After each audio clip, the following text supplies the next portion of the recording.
lot of this isn't going to make sense to you, and I'm sorry about that. I'm just going to start at the beginning, with the house.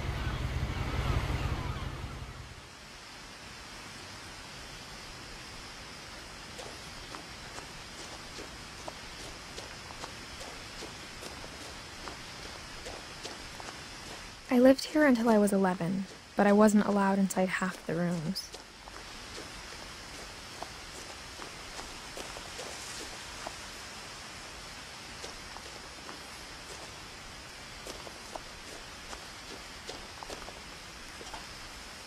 Inside the mailbox were bills from 7 years ago, marked urgent, open immediately.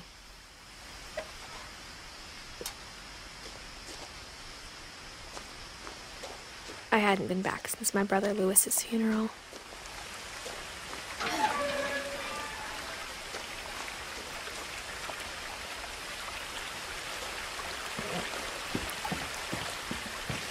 In her will, my mother left me a key, but didn't tell me what it unlocked.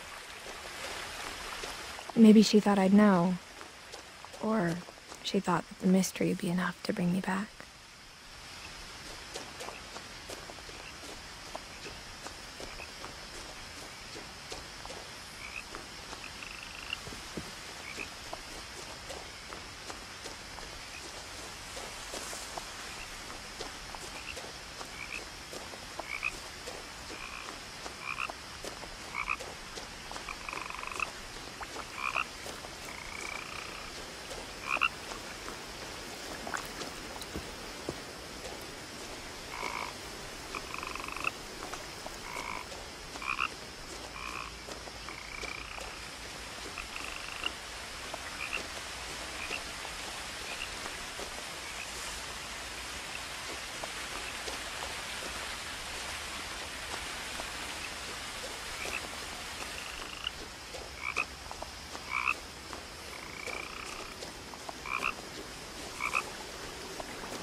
The truth is, even after I inherited the house, I never thought I'd come back to it. But now I had questions about my family that only the house knew the answers to.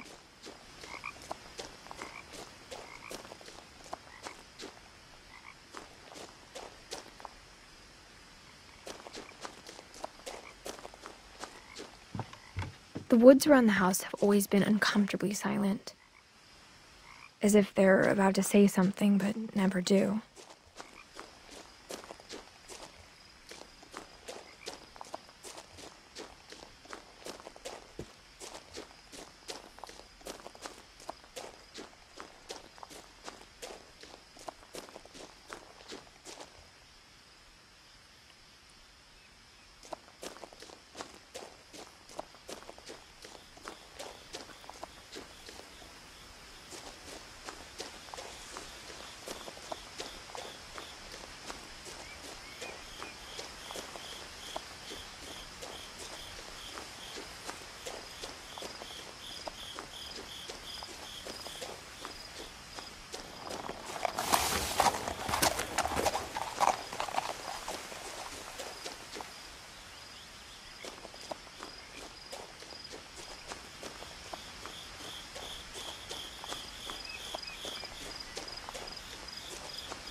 The house was exactly like I remembered it, the way I'd been dreaming about it.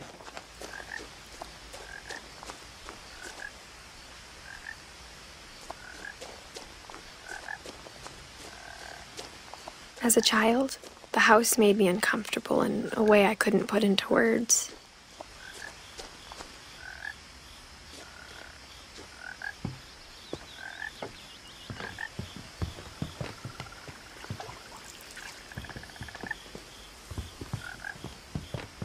Now, as a 17-year-old, I knew exactly what those words were. I was afraid of the house.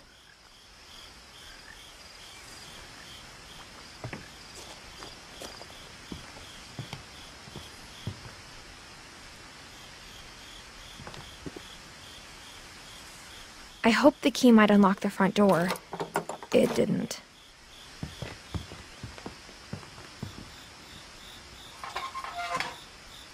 Looking in, I felt like the house itself had been waiting for me.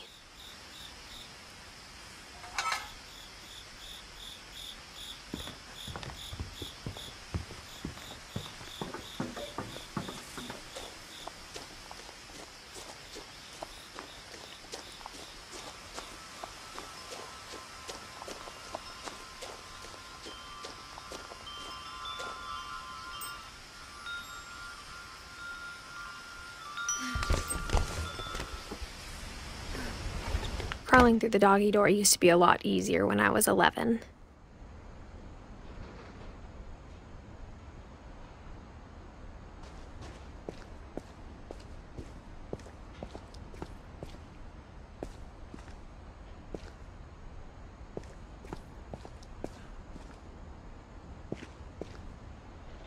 The power had been turned off the night we left. For the first time in years, I felt like I was home.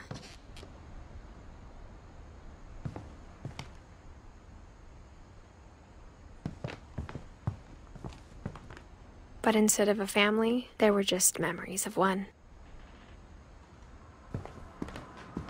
Like how after Louis started working at the cannery, we all got sick of eating salmon. Except our cat, Molly. Or how only one restaurant would deliver to our house, so we had Chinese a lot.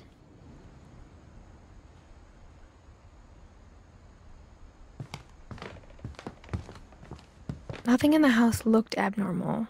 There was just too much of it, like a smile with too many teeth.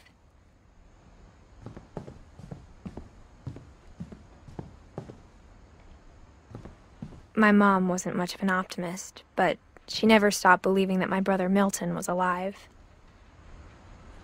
A lot of things got left behind in the whirlwind of that last night.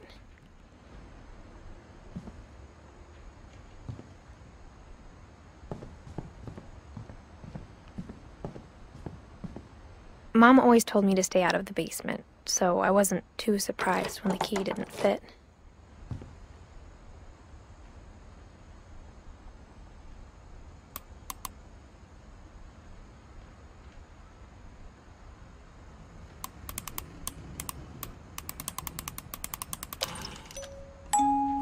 Great-Grandpa Sven built a music box for Barbara, along with the rest of the house.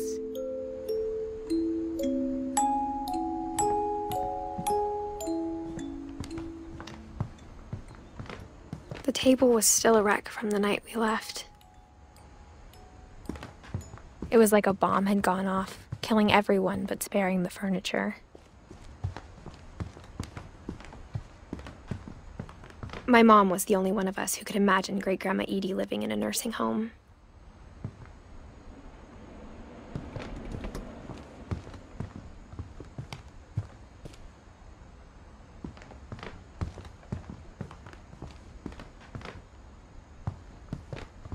Even the fireplace had a story. Edie told me the bricks came from the original house, after it sank.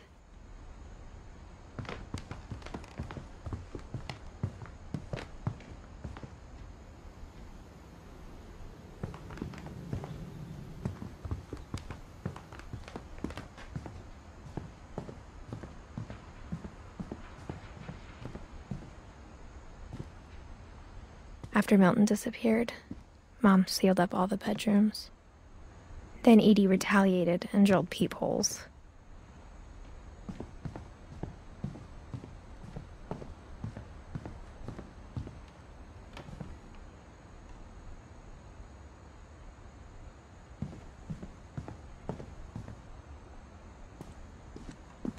Mom must have locked the third-floor stairs on the night we left.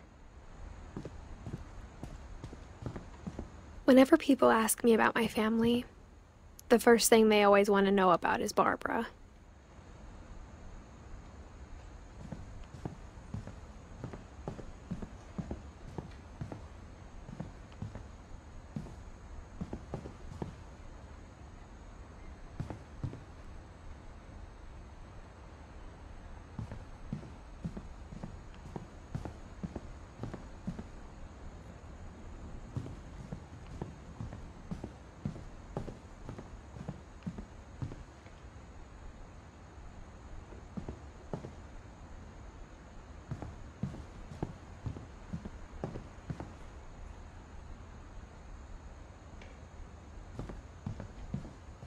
I spent a lot of time playing in Great Uncle Walter's room.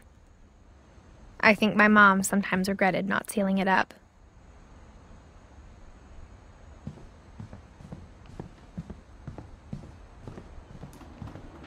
Louis told me there were secret passages, but I never believed him.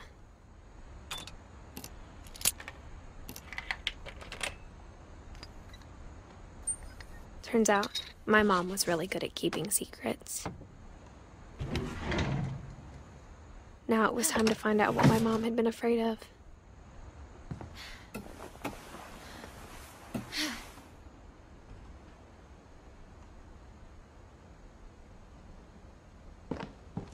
Reading this, maybe it sounds like I had a plan.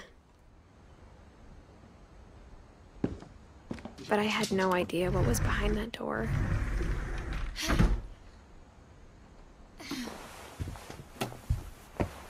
Just like I had no idea where all this was gonna lead.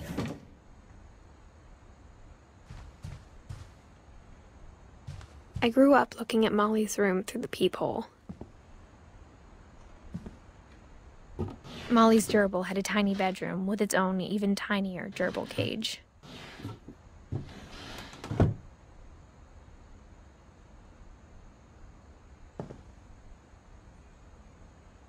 Being inside for the first time, I felt like I'd stepped behind a painting.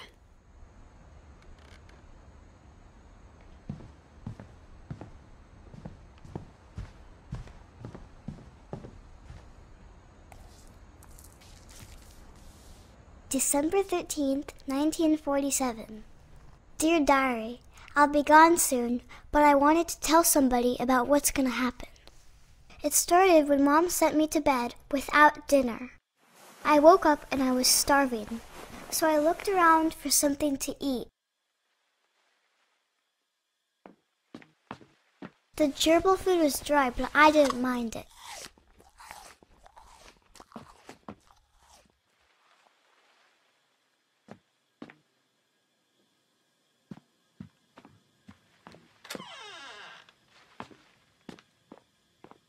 I kept eating and eating.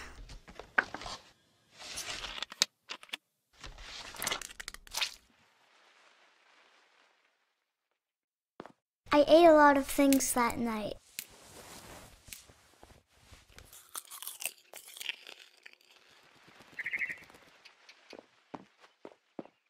Then I heard chirping outside my window. It was a barn swallow going back to her nest. I reached out for her.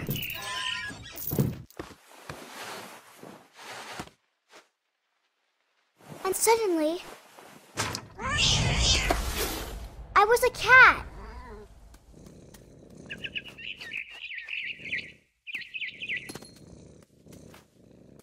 I tried to be quiet, but the bird was really scared.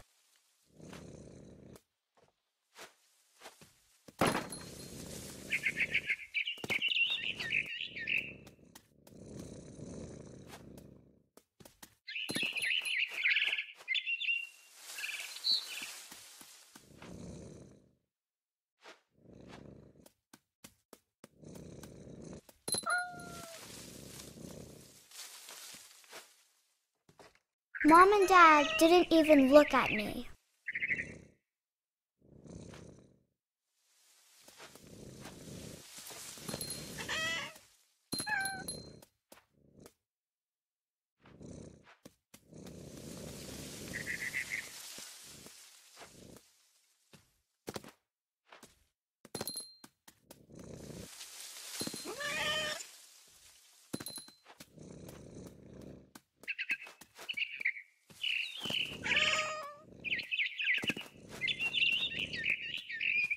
I jumped and I almost got her.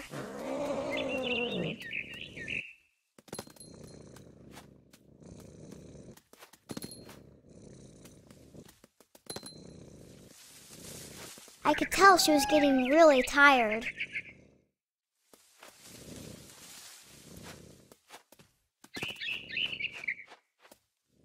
Now I was up in the big tree. I promised Dad I wouldn't climb it anymore. All I cared about was eating that mama bird. I gobbled her up. And suddenly, I was an owl. First, all I heard was the wind. Then I heard little teeth nibbling in the grass.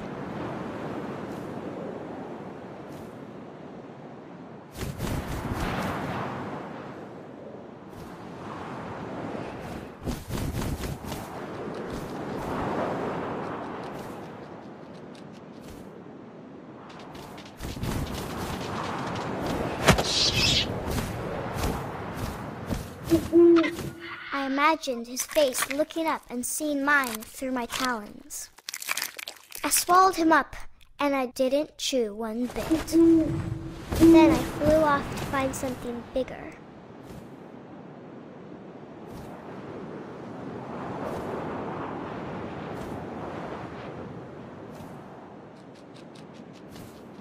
A mama rabbit.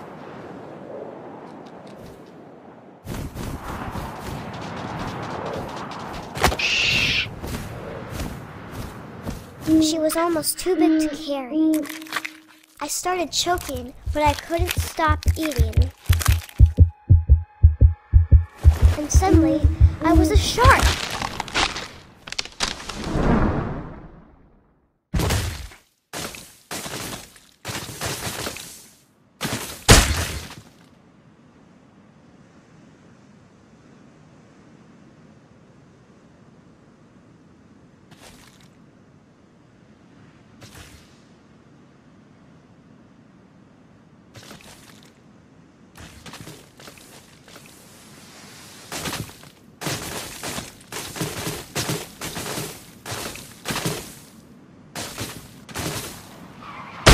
I rolled off a cliff and into the ocean. Now, I was hungrier than ever.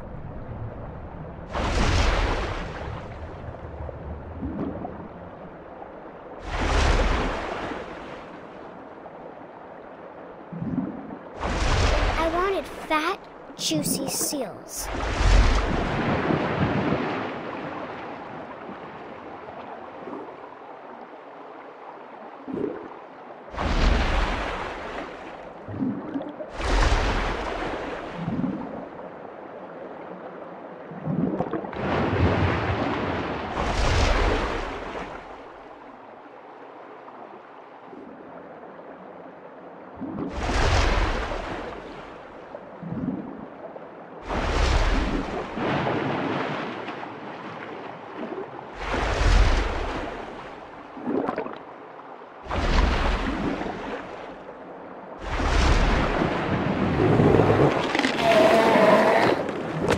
Off her flipper, and it tasted really good.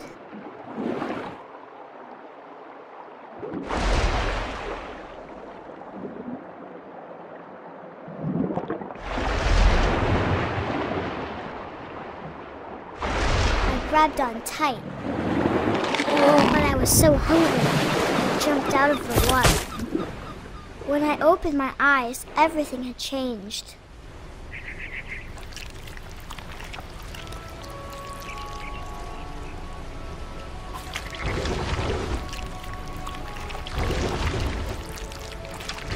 Now I was a monster, and I smelled people everywhere.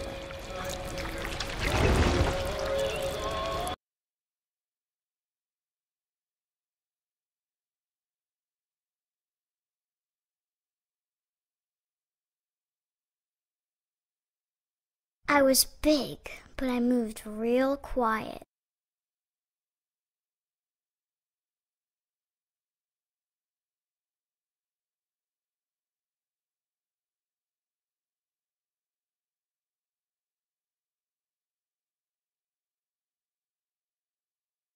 I wanted to stop, but also I didn't. Sailor, what shall we do with a drunken sailor? What shall we do with a drunken sailor early in the morning? His belly with a rusty razor, his belly with a rusty razor, his belly with a rusty razor early in the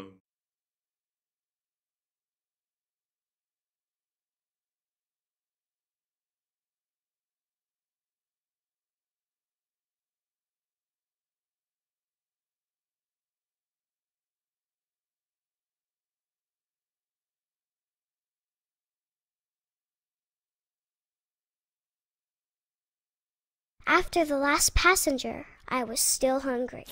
And across the water, I smelled something new. Something I had to have, so I swam towards it.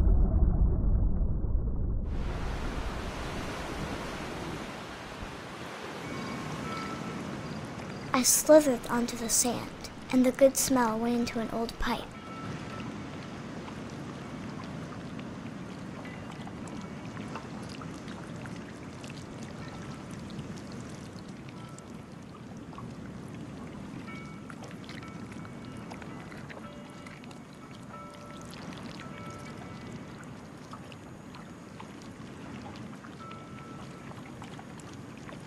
I got closer and closer.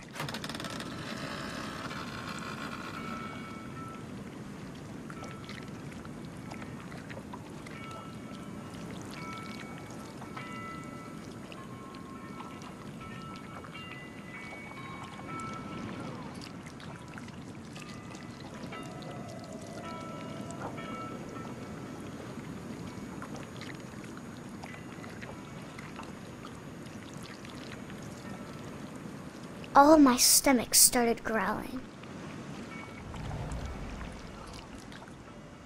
And suddenly, I was me again. I held my breath for a long time, but I couldn't hear anything. I think it's waiting for me to fall asleep. But it's not going to wait much longer. It needs to feed, and we both know I will be delicious.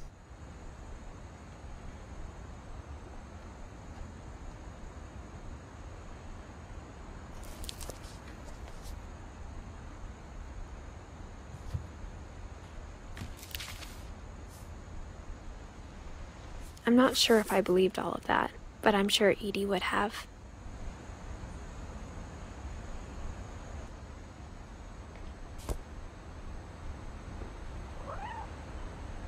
I got the sense Edie had spent a lot of time here, before my mom sealed the doors.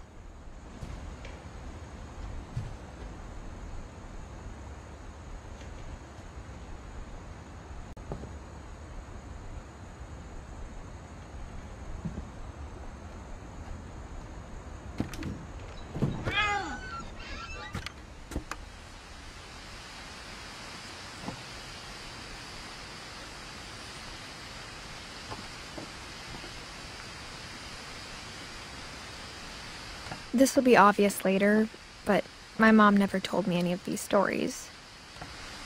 Edie would have, but Mom didn't like bringing up the past. Though, when we adopted a stray kitten, she was the one who named it Molly.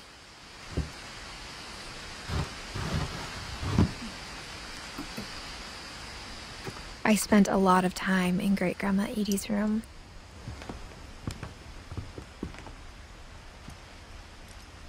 We got along, and it was a good place to hide from my mom. When Edie told people Sven was killed by a dragon, she could also have said he was building a dragon-shaped slide that collapsed. She could have, but she didn't.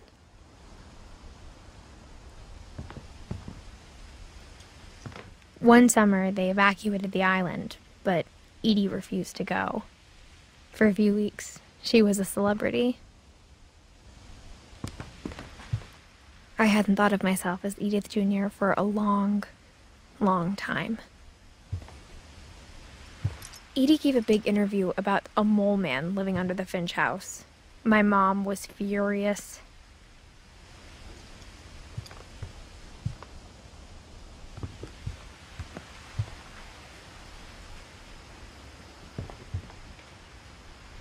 Louis died a week before we left, but Edie had already started to memorialize him. Her room was like a museum.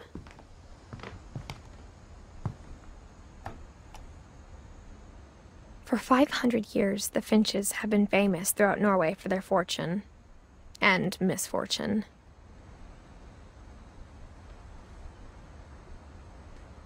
Odin Finch buries the latest victims of the family curse, his wife Ingeborg and their newborn son, Johan.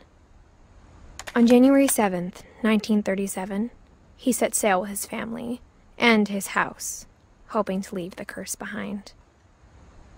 But 40-foot waves off the coast of Washington send the house and Odin to the bottom of the sea. Odin's daughter Edith, with husband Sven and baby Molly, step ashore on their new home, Orcas Island. Odin Finch is the first to be buried in the new family cemetery. His daughter Edith is already dreaming of a new Finch house.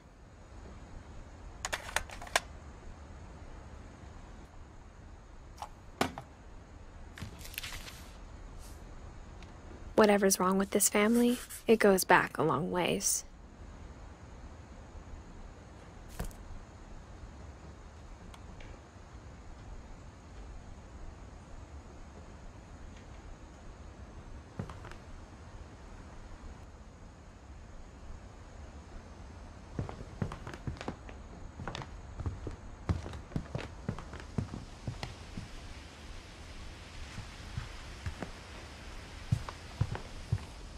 Even in her 90s, sometimes Edie seemed a lot younger than my mother.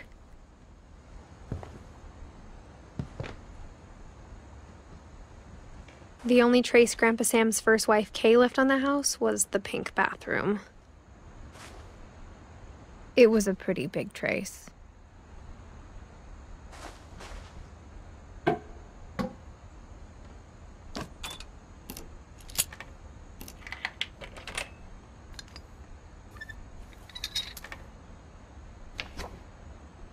There's a secret in this bathroom.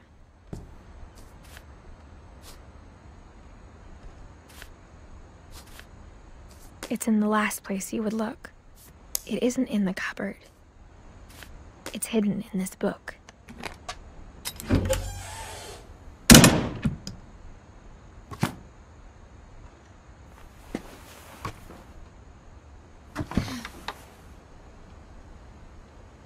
Sven gave Sam an old camera he'd refurbished. He never put it down.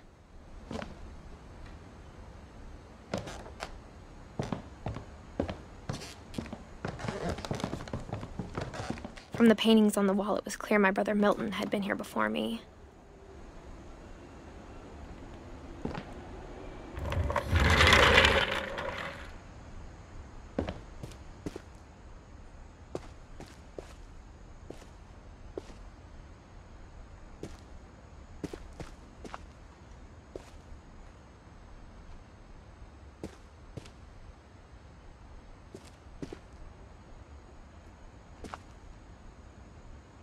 I knew Grandpa Sam had a twin, and that he never talked about him.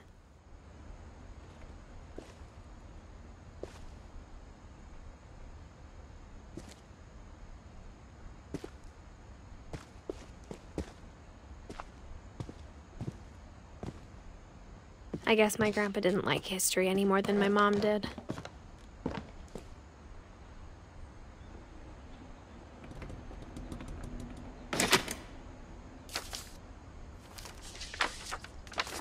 How I Want to Remember My Brother by Sam Finch.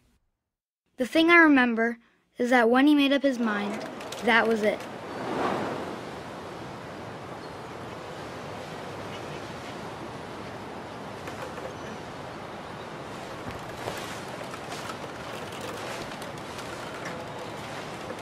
My brother said he'd die before he ate another mushroom, and he did. At Barbara's funeral, we swore we'd never be afraid again, and he wasn't. I think Calvin always wanted to fly. Sam! Calvin! Dinner's ready! Coming! But that day, he finally made up his mind to do it.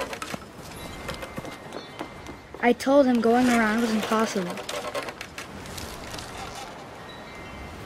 Maybe if I hadn't said that. Calvin! I'm not gonna tell you again! Maybe if the wind hadn't picked up. Then maybe he'd still be here. But I doubt it. I think he'd already made up his mind. That's what I want to remember about my brother.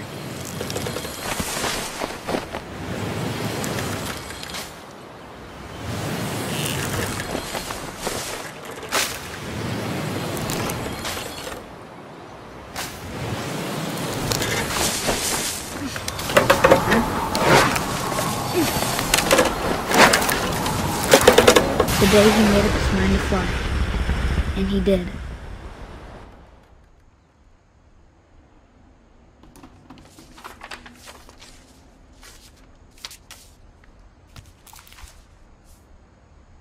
Calvin's story felt strangely familiar. When I was younger, I remember trying to do the exact same thing.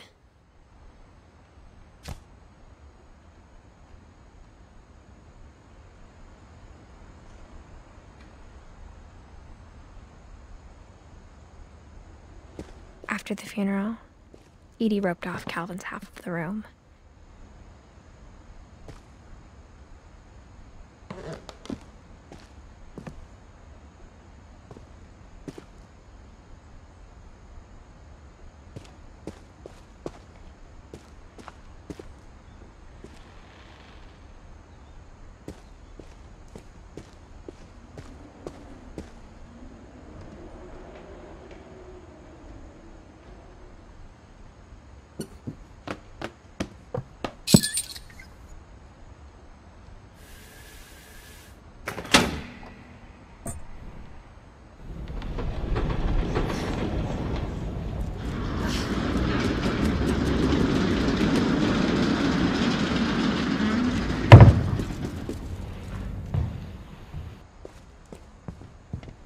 The passages were a pretty tight fit.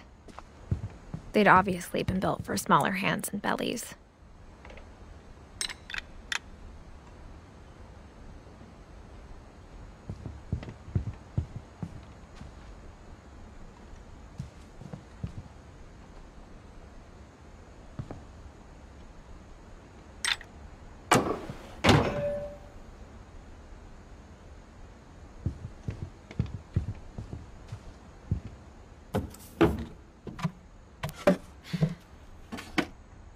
Growing up, I always thought of Barbara as a child star.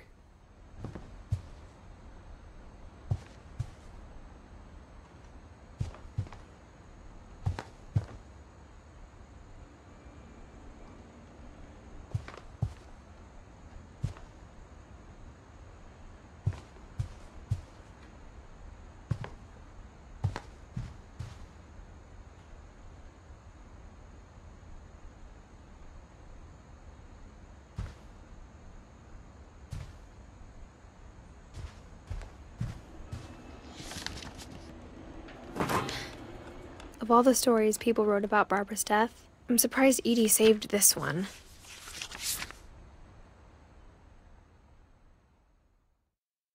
Old Jack here with another ghastly tale inspired by America's most unfortunate family. I'm calling it The Surprise Ending of Barbara Finch. As a child star, Barbara was famous for her scream. Now at 16, she was all washed up, a has-been. But in a lucky break, she'd been asked to perform her signature scream at a local convention for monster movie fans. It was just the boost her career needed. Unfortunately, her scream hadn't aged well. Getting better. I think you just need the right motivation. Her biggest fan and current boyfriend, Rick, was about to demonstrate when... Now that was a great scream. It was Barbara's father, Sven. He'd slipped into a table saw and had to be rushed to the emergency room. So Barbara got stuck babysitting her youngest brother, Walter. Her convention comeback was cancelled. Okay, I'm hearing frustration, but I'm not hearing terror. What if I tried... A gang of hoodlums in Halloween masks have been terrorizing Orcas Island tonight. Police are urging residents to... That came from the basement. You're right! Also, I loved your delivery on that. Why is your basement door locked? Because my dad likes making puzzles and secret passages. There's a key hidden in the music box. The secret is to keep winding and winding until finally the key pops out. Thanks, babe. I'll be back in a sec. 20 minutes later, Rick hadn't returned. So Barbara went to look for him, right on cue. She reached for the music box. And as she wound the key, she listened for Rick, but the house was silent.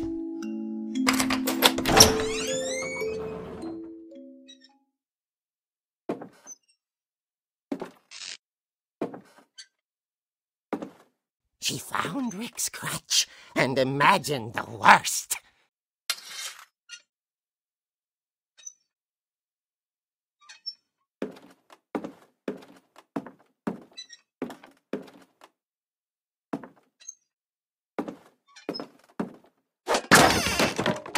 The gang's leader is the infamous Hookman killer, Dr. Carl Hamill, who impaled and then ate his family 10 years ago tonight.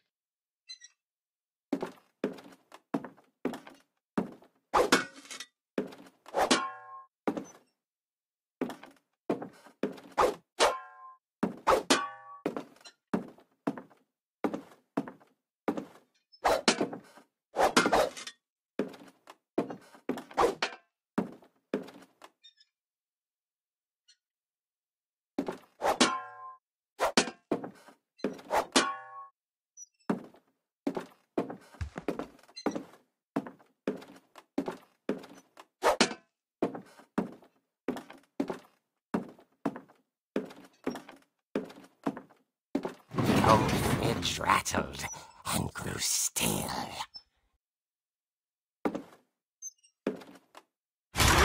Oh dear!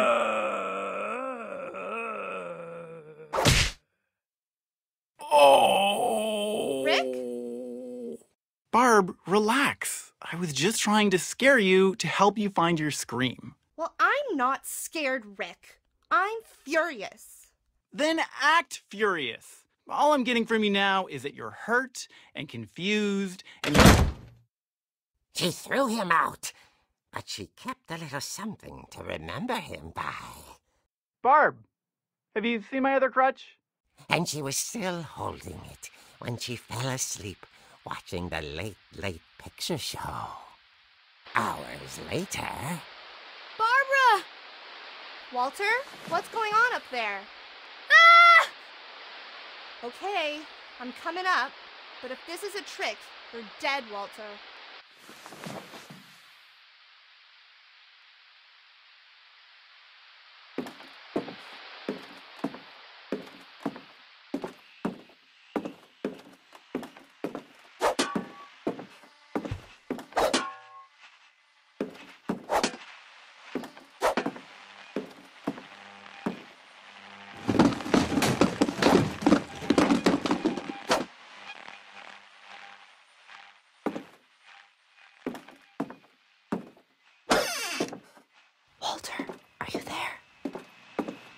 Walter had vanished, but his bedside radio was still on.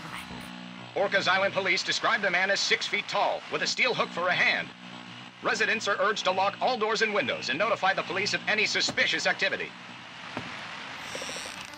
Barbara turned, saw the hook man, and was speechless. He was quite smashing.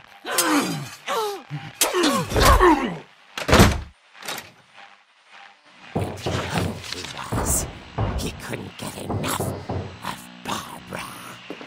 Okay, Barbara, there's gotta be another way out of here.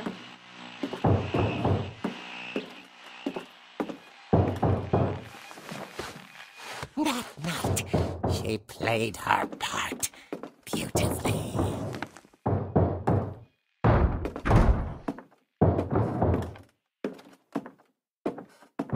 She thought about abandoning Walter, but just couldn't do it.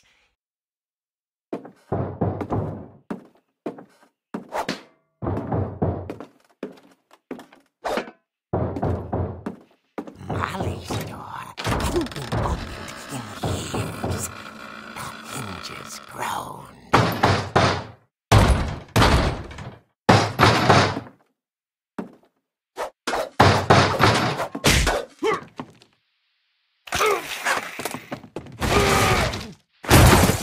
wasn't moving, but she sensed the story might not be over yet.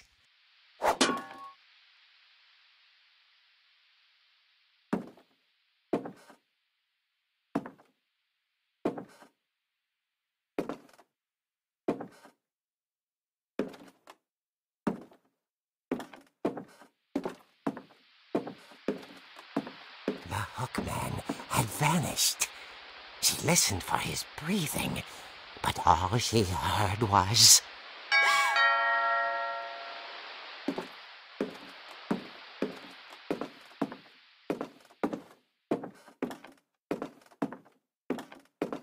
At the door, she heard whispering.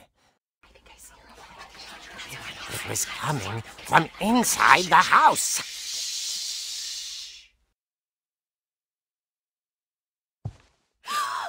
Oh dear. The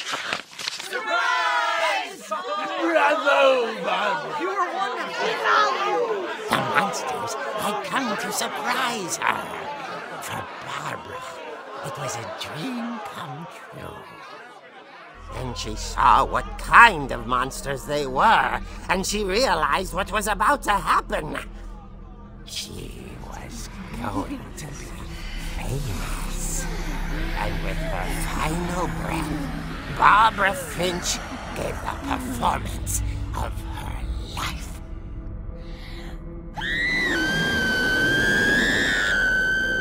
I wasn't there myself, but I hear Barbara was magnificent. Poor girl. She had a taste for stardom. But unfortunately, so did her fans. Of course, the police blamed it all on poor Rick, who disappeared the same night. And little Walter, hiding under his bed the whole time. He took it all pretty hard, but that's another story. As for Barbara, tucked inside the music box was all they ever found of her. Her ear. Now that's what I call a real eerie tale.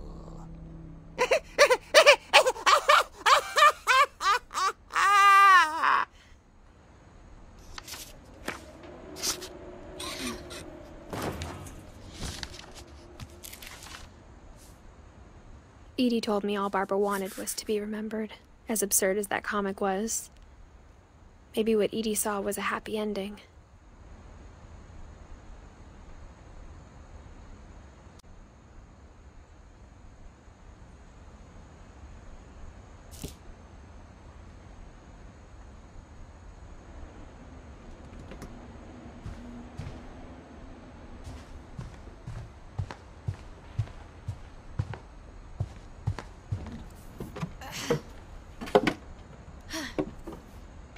I guess now I know why Mom didn't like me playing with the music box.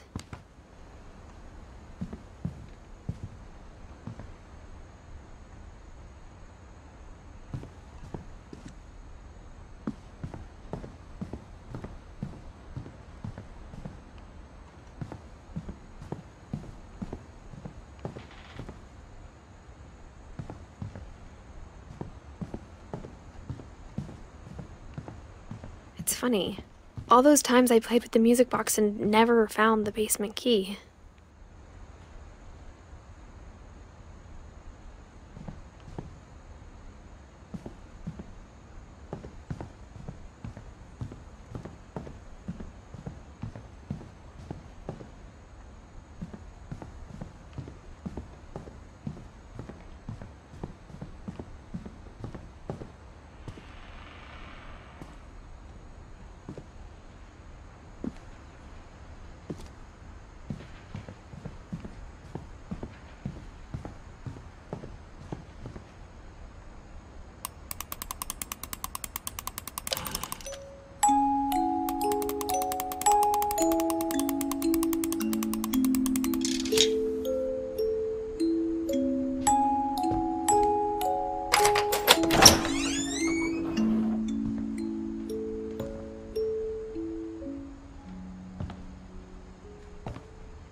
Mom said the basement was off limits, unless I wanted another tetanus shot.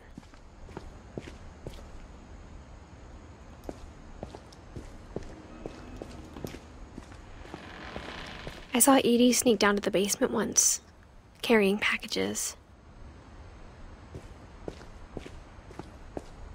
I thought maybe she was hiding presents. It turned out she was hiding a lot more than that.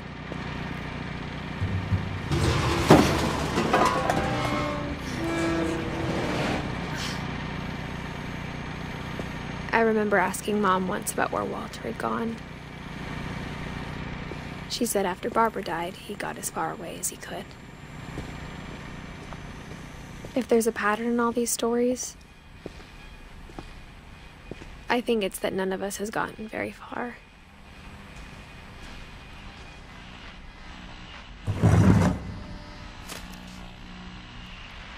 Goodbye, everyone. I can't believe I've been down here for 30 years. On that first day, after the shaking started, I didn't think I'd survive a week.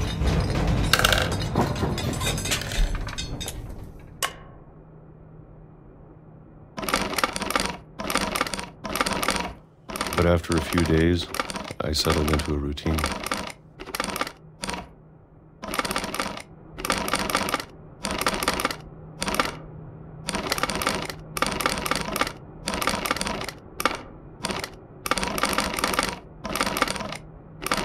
That's what kept me sane.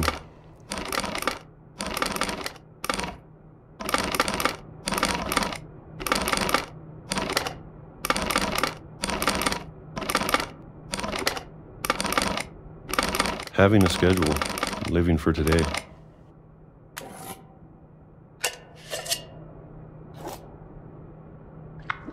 I always expected to be dead tomorrow. But if you wait long enough, you get used to anything.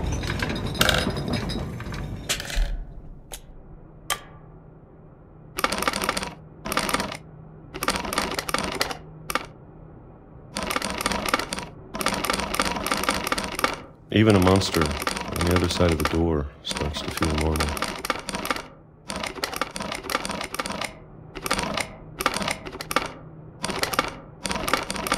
Almost friendly.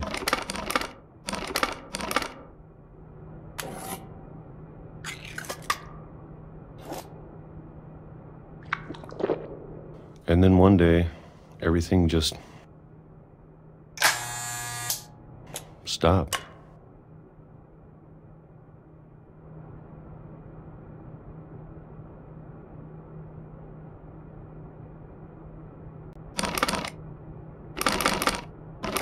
Whatever that thing was, it was gone. Maybe it got tired of waiting. Or maybe I just got tired of being afraid.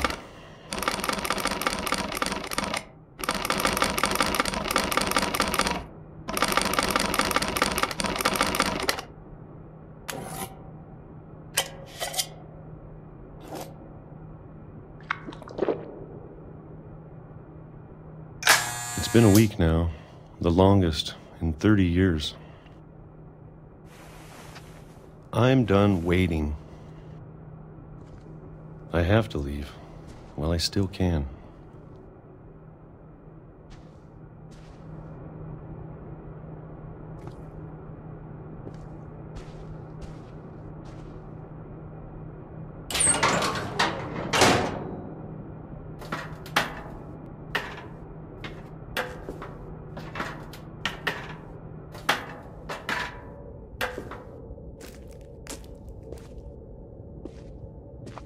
I know it's out there, somewhere. Whatever killed Barbara and Molly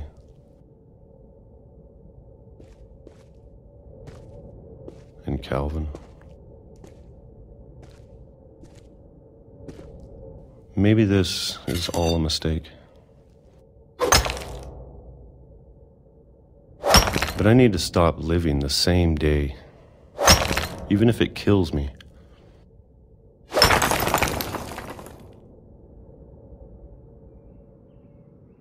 whatever's out there, I want you to know I'm ready for it. I'm going to appreciate all of it, especially the food. I don't mind if I only have a year left, or a month, or a single week. I'd be happy with one new day. I can already imagine the sun on my face.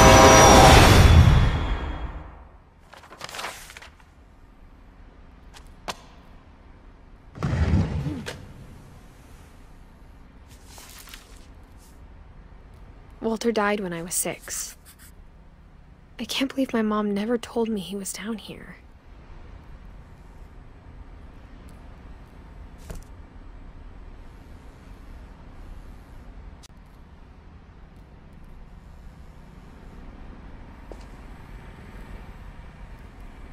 I'm sure my mom was trying to protect me.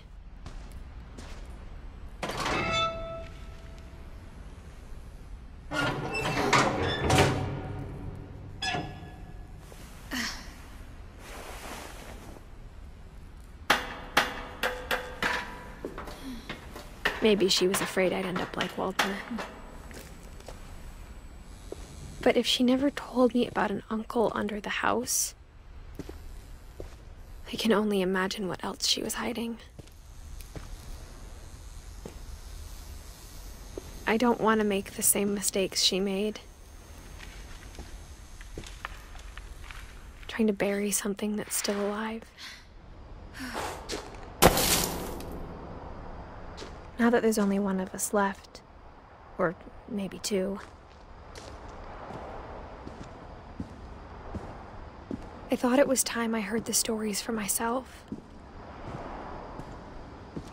and found out what happened to everyone else. But now I'm worried the stories themselves might be the problem. Maybe we believed so much in a family curse, we made it real.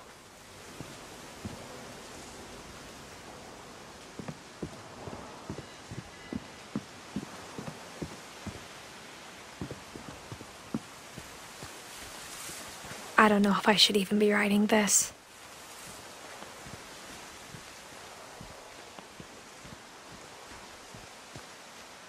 Maybe it'd be better if all this just died with me.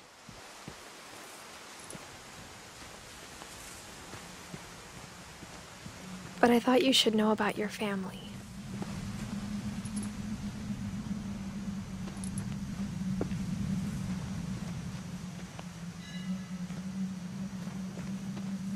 And the history you're a part of.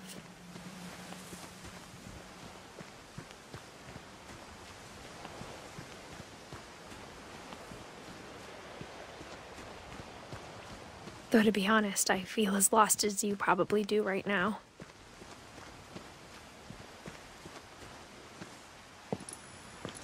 I think the people in these stories believed them, for what that's worth.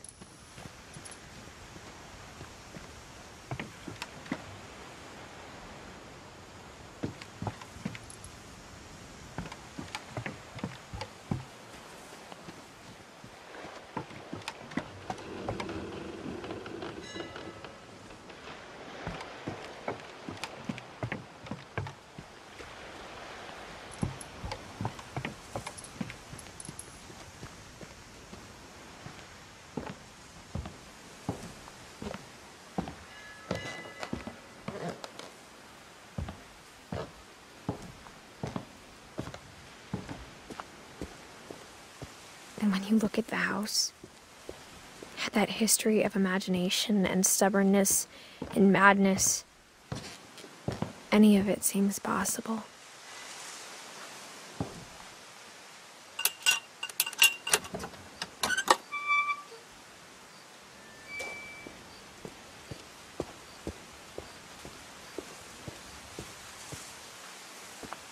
I think we've been surrounded by death for so long, we've just gotten used to it.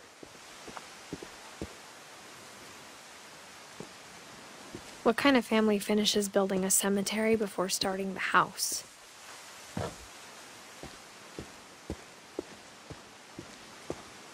It It's embarrassing for me to admit this, but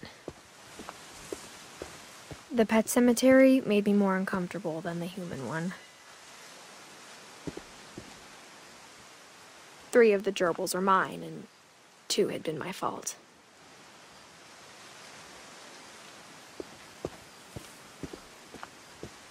Sven built the house, but it was Edie who designed the cemetery.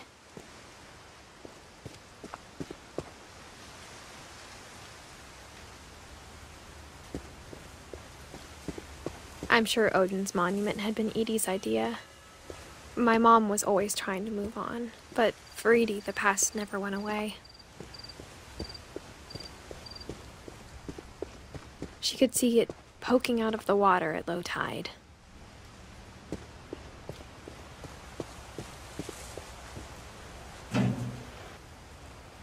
Edie said she dreamed about the old house every night.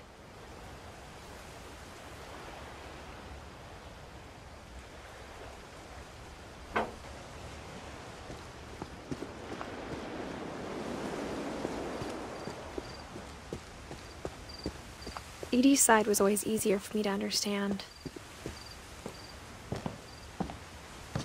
But the older I get, the more I can see where my mom was coming from.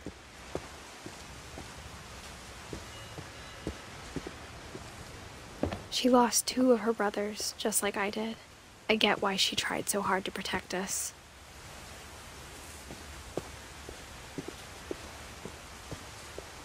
There's so many things I wish I could ask my mom now. Part of me thinks this is what she wanted all along. For me to come back someday and find everything out for myself.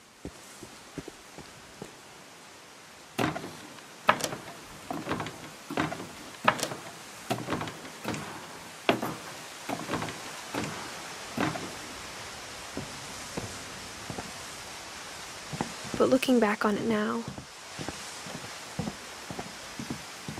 if she told me there was going to be so much climbing, I never would have come when I was 22 weeks pregnant.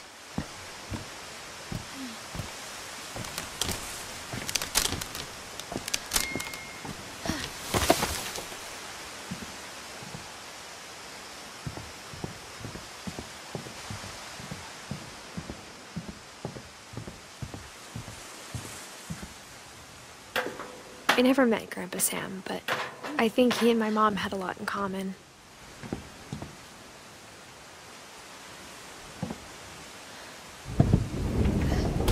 They were both pretty intense.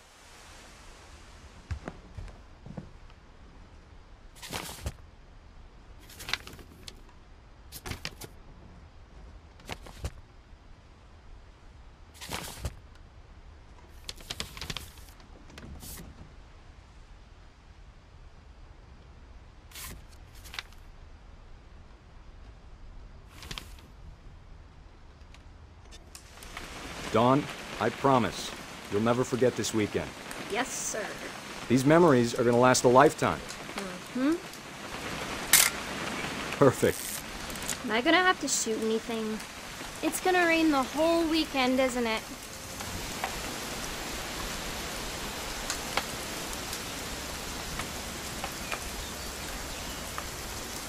I will never forget this weekend, Dad.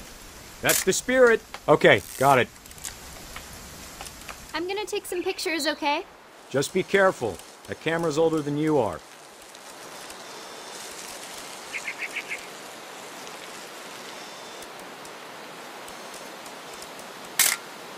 Aw. You're right, Dad. It's starting to clear up. Still freezing, though.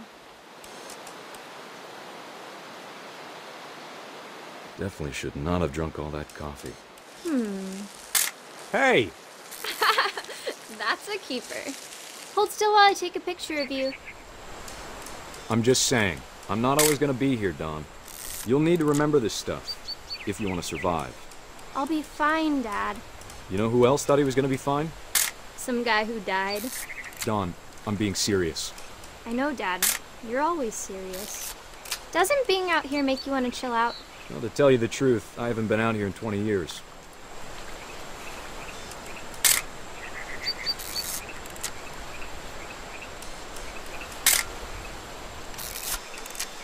Last time I was with my brother Calvin.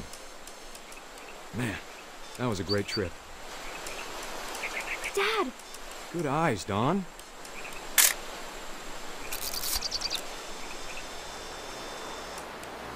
Before you take the shot, let me get a picture of you.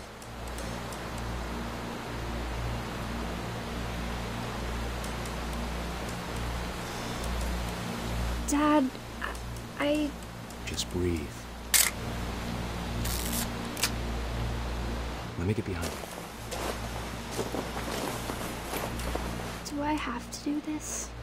Dawn, you don't have to do anything. But if you want to survive... Great shot, Dawn!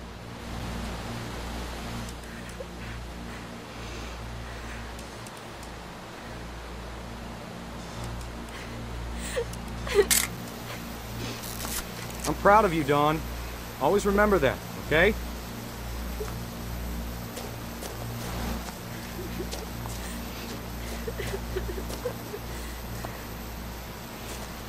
Sorry, Dawn. Just gotta reset the timer.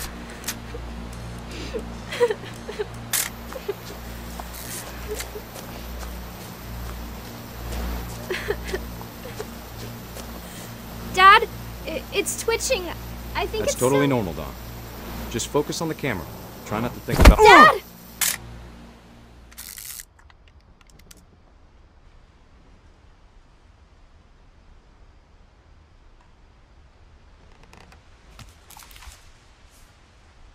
Of all these stories, that's the one I wish most that my mom had told me.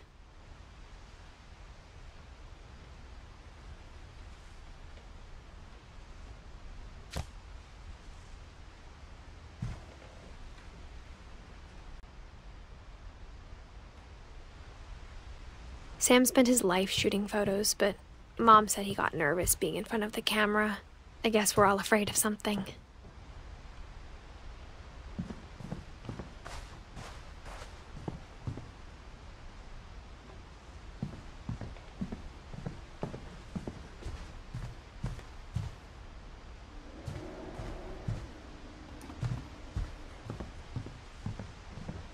Instead of hiding from death, Sam seemed to go out of his way to meet it.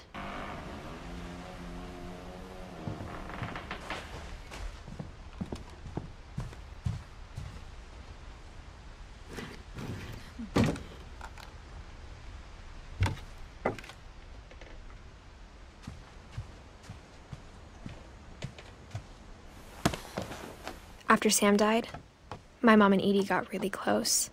They'd both lost a lot.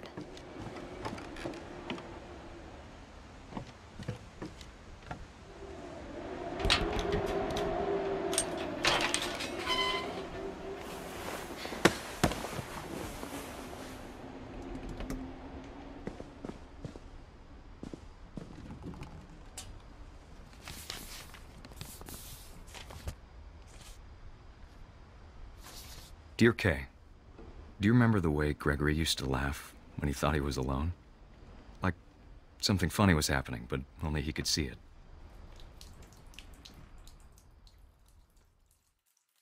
I think he saw things the rest of us don't.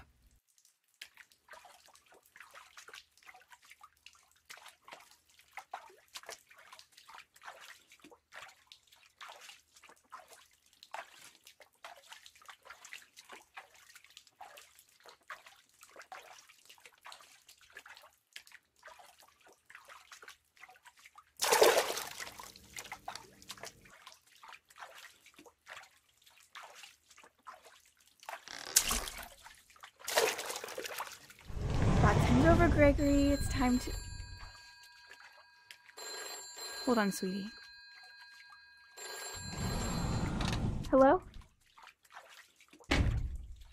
Sam, I told you I don't want to talk right now. I wonder what he saw. What his world was like.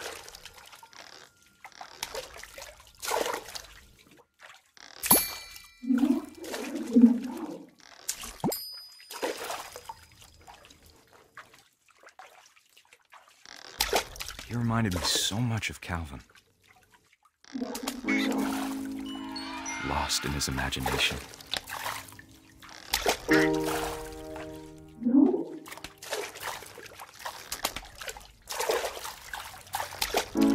was he saw.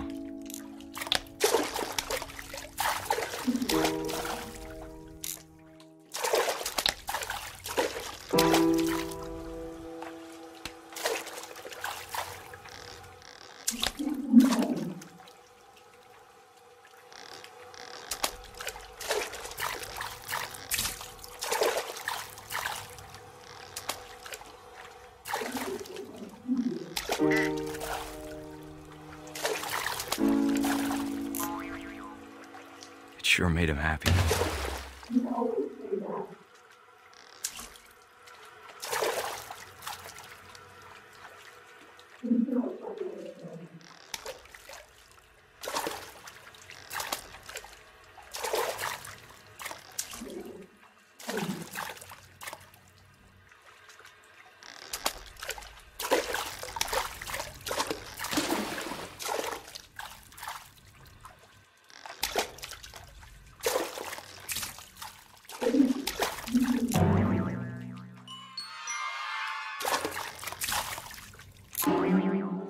I know how silly it sounds.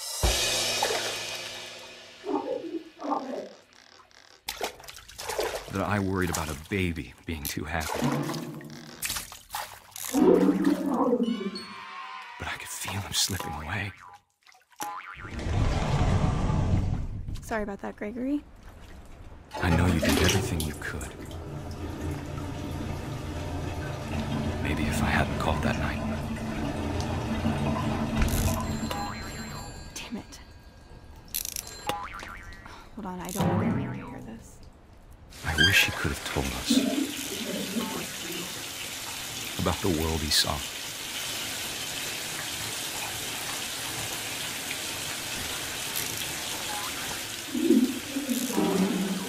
Hey, there's so much I don't understand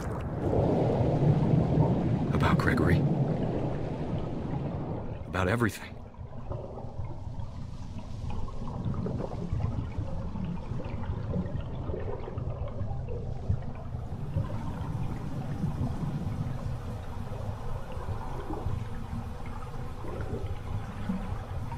But I know what happened wasn't your fault.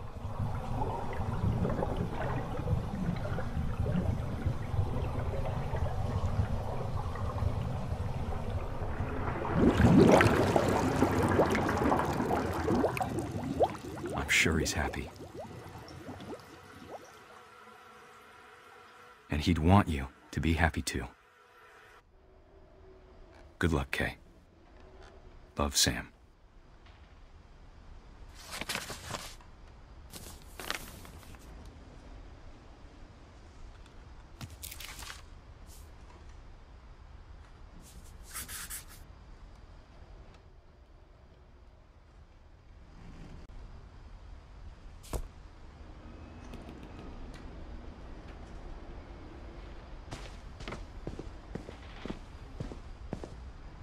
I can't imagine my mom ever writing poetry, and yet...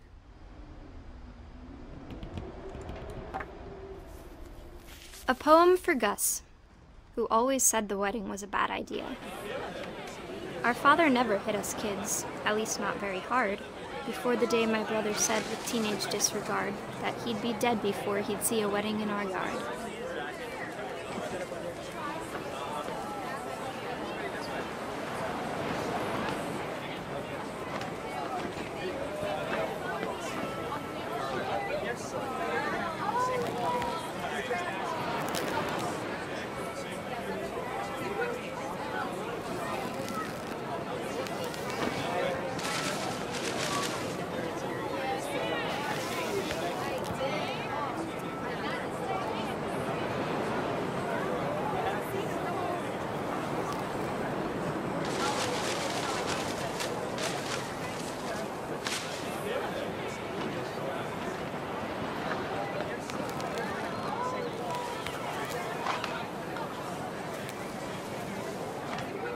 My father made him come, of course, but Gus stood far apart, just flew his kite and bottled up the storm inside his heart.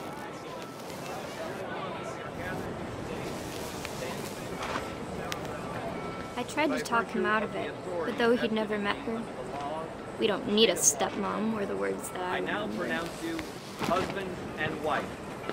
You may kiss the bride.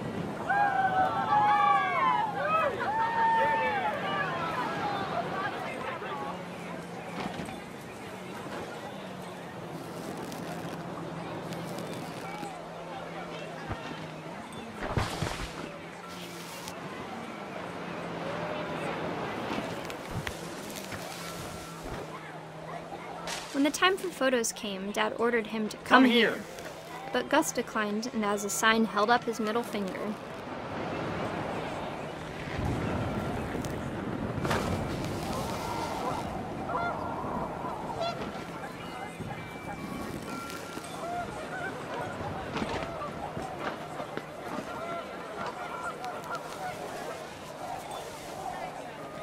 The wind picked up and panicked geese appeared and quickly went. But all the humans did that day was go inside the tent.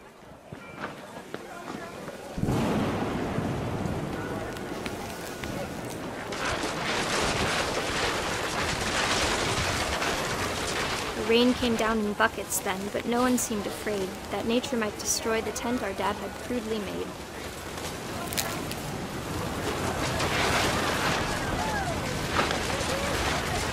The thunder sounded much too close and full of angry power, but all my father said to this was, "Make the music louder."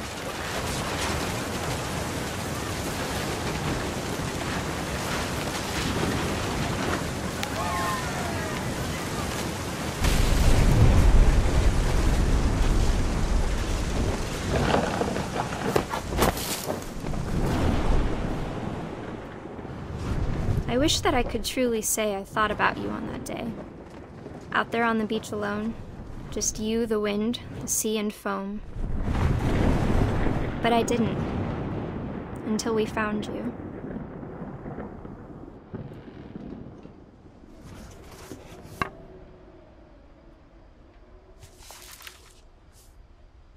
She never talked about him, but Mom told me once if I was a boy, they were going to name me Gus.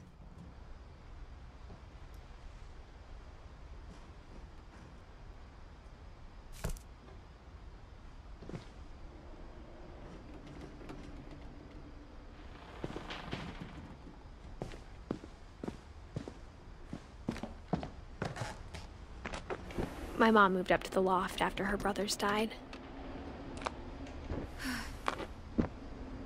At the time, it was as far away as she could get.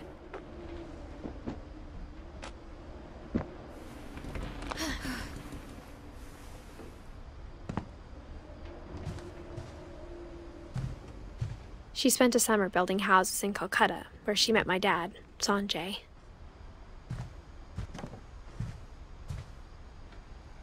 Religion was another thing my mom never talked about, but I think it helped her a lot after her dad died.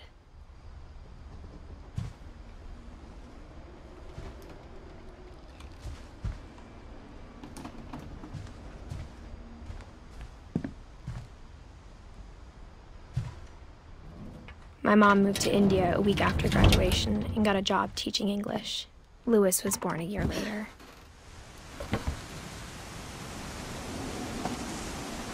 When my dad died, I don't think Mom knew where else to go. I'm sure Edie was happy to have her back.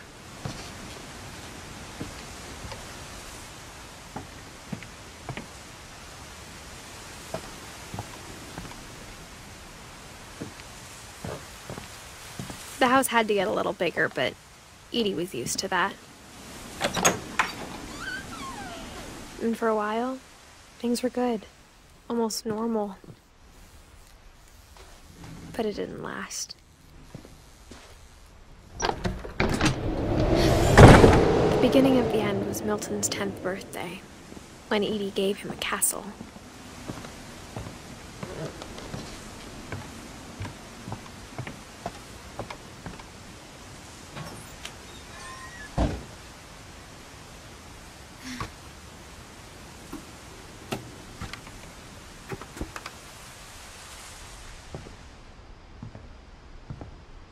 I think Edie was happy to finally have another painter in the family.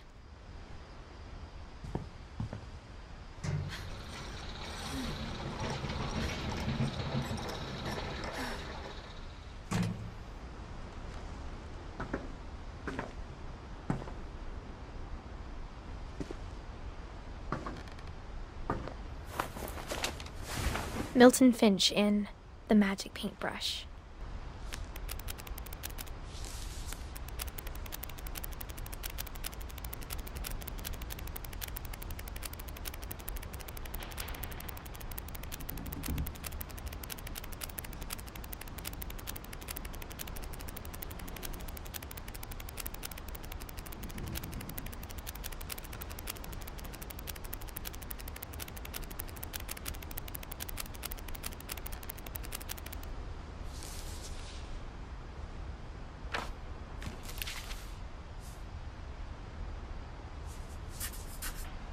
I was 4 when Milton disappeared.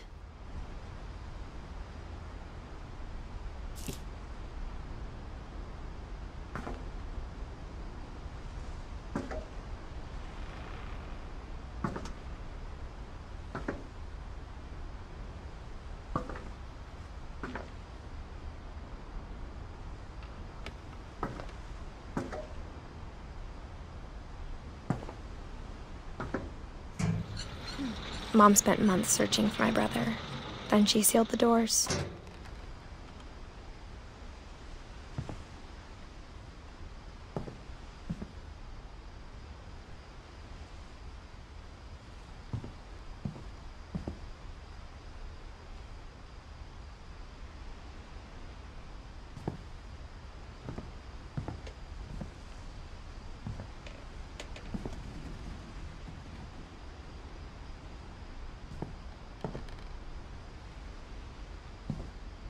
Whatever Milton had found in the house, Mom didn't want it getting out.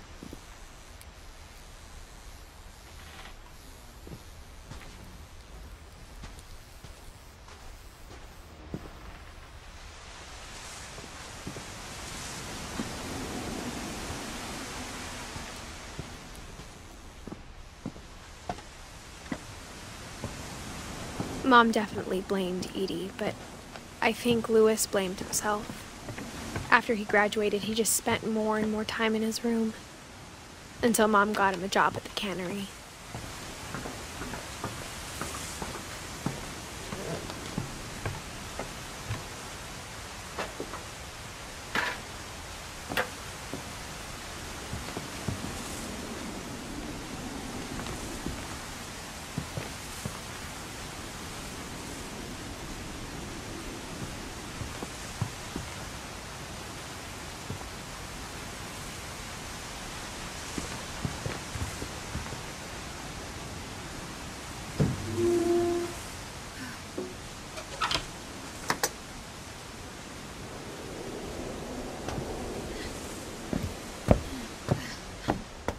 Louis's room smelled very, very familiar. That part of him lived on.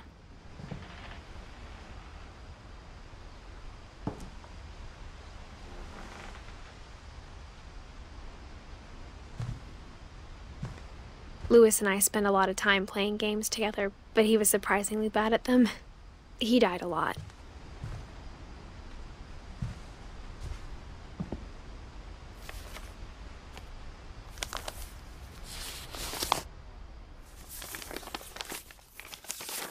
Dear Mrs. Finch, as Louis's psychiatrist, I can understand your desire for an explanation.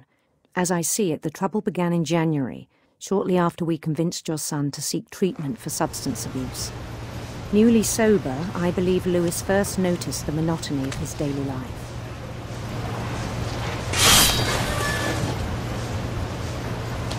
He kept working at the cannery, but he withdrew part of himself. In our sessions, I saw the same behavior. His mind began to wander. I asked him to describe it.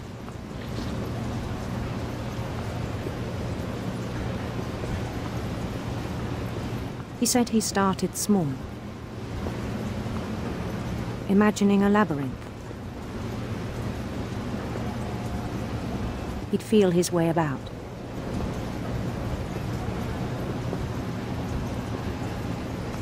Then something moved.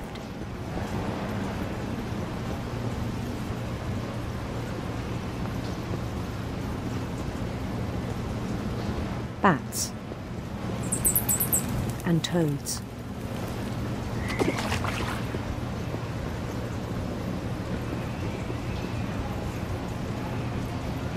And things that have not names.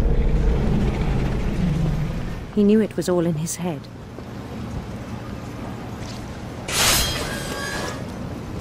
But he took it very seriously.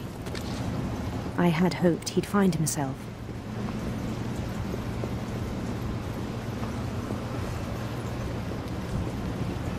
But he found something more.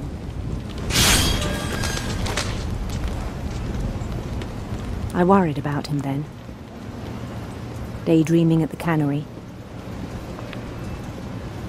I spoke with his boss, but he said Lewis had become a model employee. Methodical, tireless, focused. Like a whole new Lewis. So I let him go on.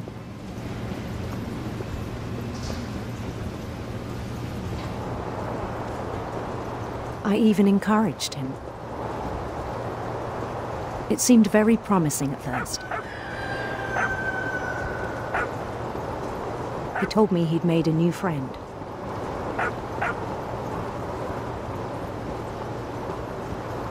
On the edge of a city he named Lewis Hope. He built the city up slowly, brick by brick. Then he made musicians.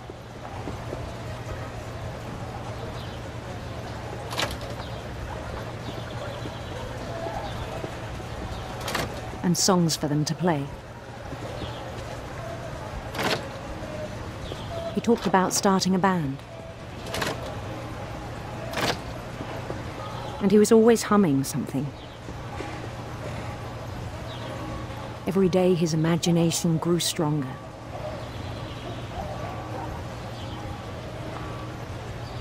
He no longer spoke at the cannery. But his chopping was as reliable as ever. Then one day it struck him that all the cheering crowds, even the stones under his feet, were all in his imagination, so he could do whatever he wished.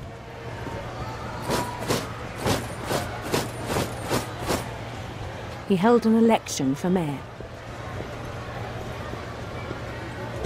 And he won.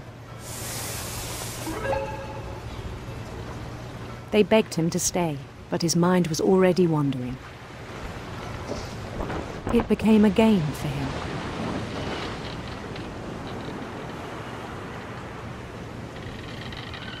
He'd conquer a city, then immediately push on. New Louisville. St. Louis. He started drifting away from our reality.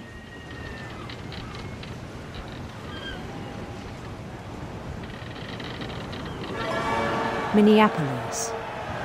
Until one day he forgot to go home from the cannery. Even as his mother pleaded with him, part of Lewis kept sailing on.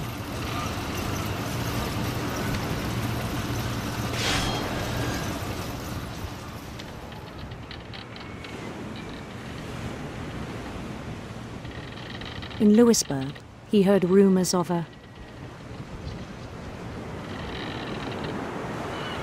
handsome queen.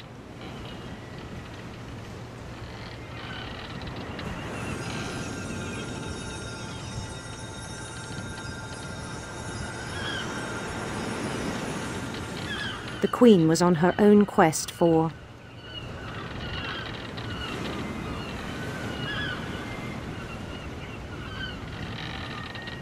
sinister serpents.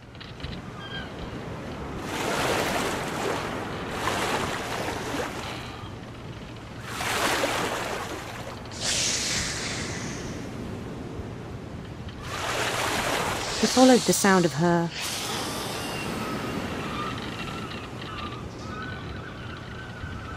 silver harp.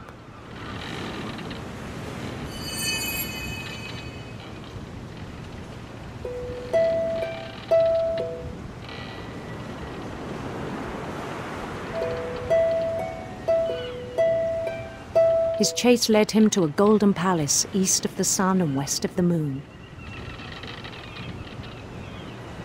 Even then, his logic remained sound.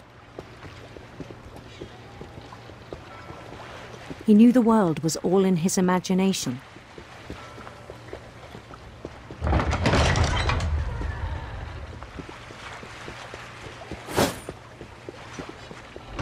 But he was so proud of having created it.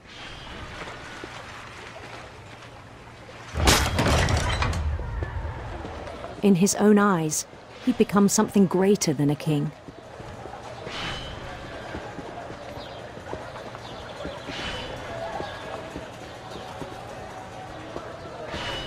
For someone who'd never known success in the real world, I think it was overwhelming. And then it struck him that the real Lewis was not the one chopping salmon, but the one climbing the steps of a golden palace.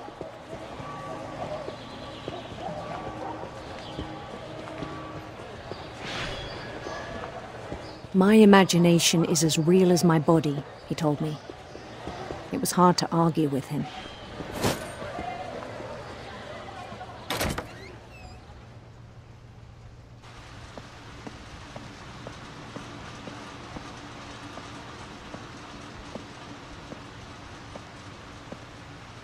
He began to forget the world we know.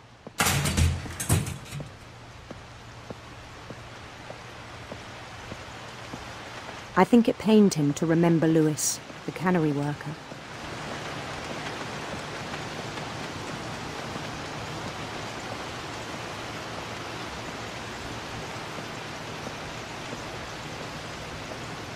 He began to despise the man with a royal contempt.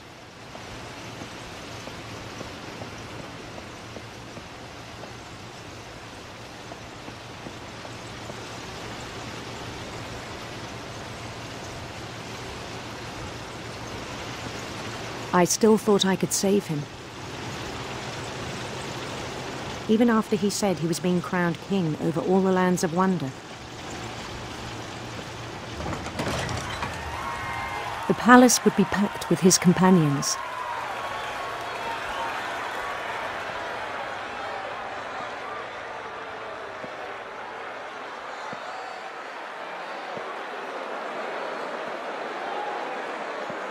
Including the wise Calico who'd insisted on advising him.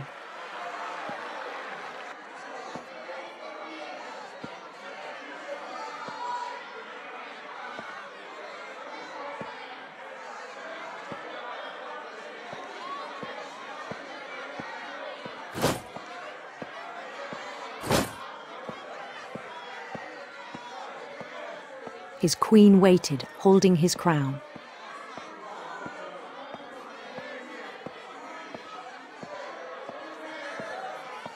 There was only one thing left to do.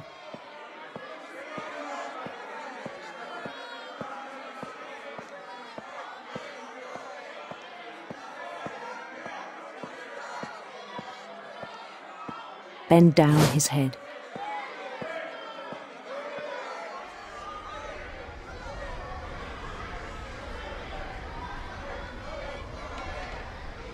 And the rest I think you know. Mrs. Finch, your son was a kind man who will be missed by all of us who knew him.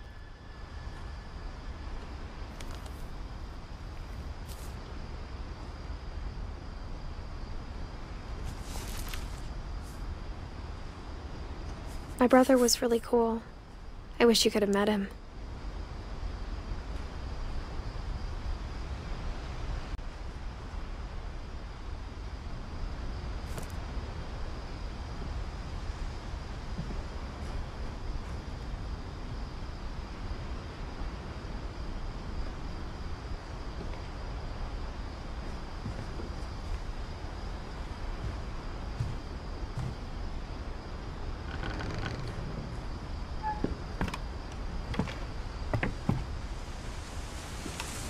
On the way back from Lewis's funeral, my mom told me to start packing.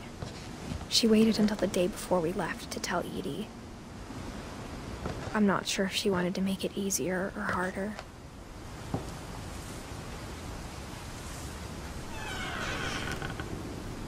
I wish we'd stayed. But I understand why we left.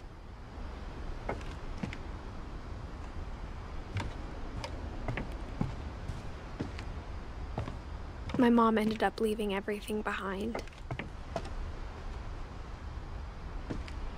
What happened that night had been coming for a long time. Maybe it should have come sooner.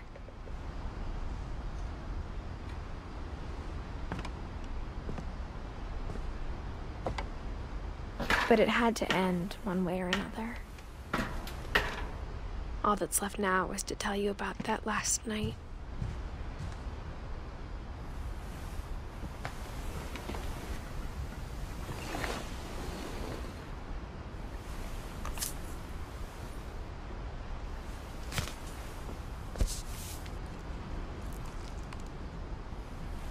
That whole last day, Edie just watched us pack and didn't say a word. Until supper, when she raised her glass and said, "To our final night together, and all our final nights apart." Grandma, you know what I said about alcohol. Some of your medications are very Edith, specific. I left a present for you in the hallway. Why don't you go open it? The grown-ups have to argue now. I'm sorry, you're right. We're all leaving tomorrow. Let's just enjoy our last... I'm not leaving. Edith, you're excused.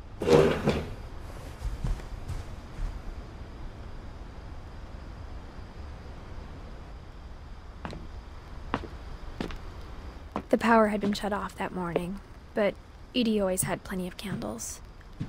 When my mom sealed the library, I don't think she knew about the other entrance.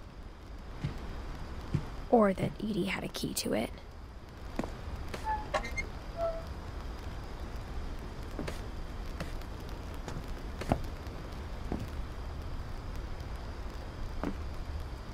That thing you're afraid of isn't going to end when you leave the house.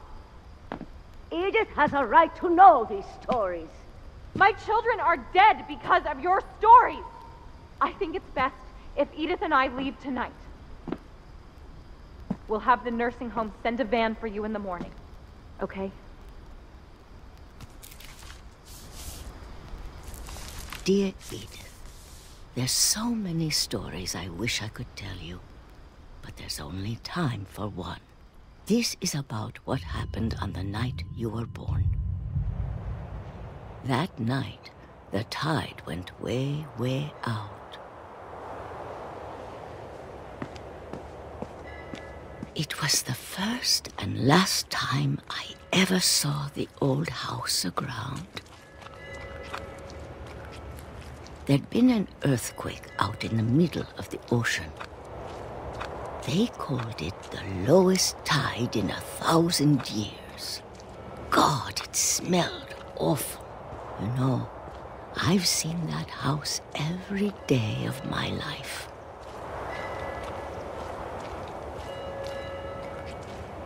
But I never thought I'd go back to it. When the fog rolled in, I lost my way.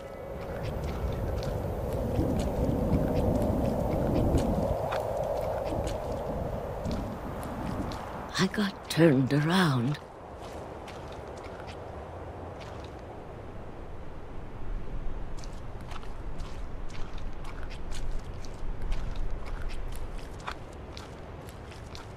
I started seeing things.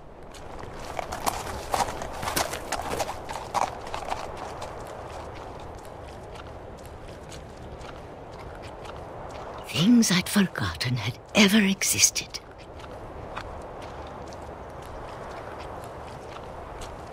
But when I saw them, they felt like old friends. That night, a lot of things came back to me. Or maybe I came back to them.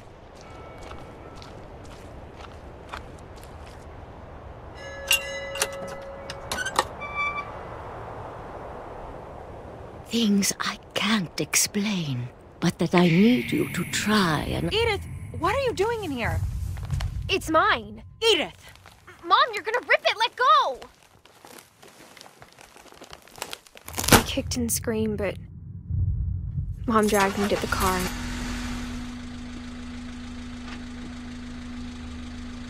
I never saw Great-Grandma Edie again. The next morning, the van came to pick her up, but she was already gone. After that, we moved around a lot.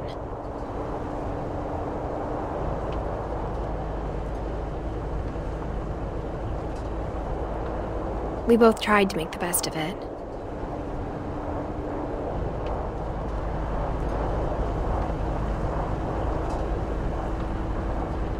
A few years went by.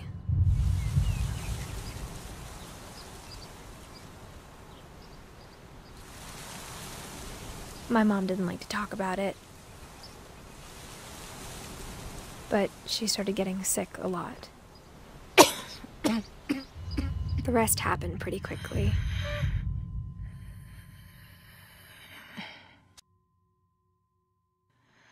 She got better for a while, and then she didn't.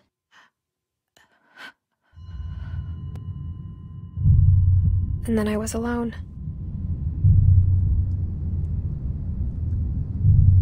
The last Finch left alive.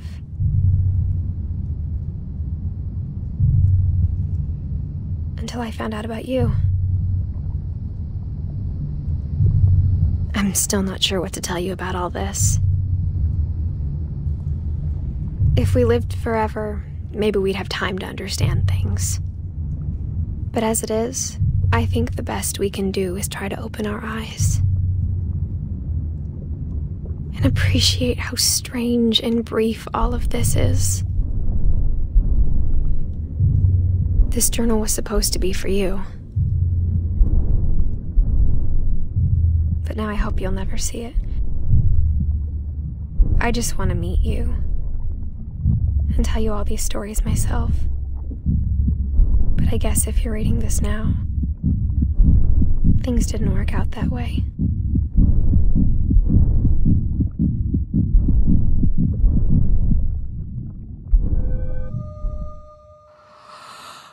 This is where your story begins. I'm sorry I won't be there to see it.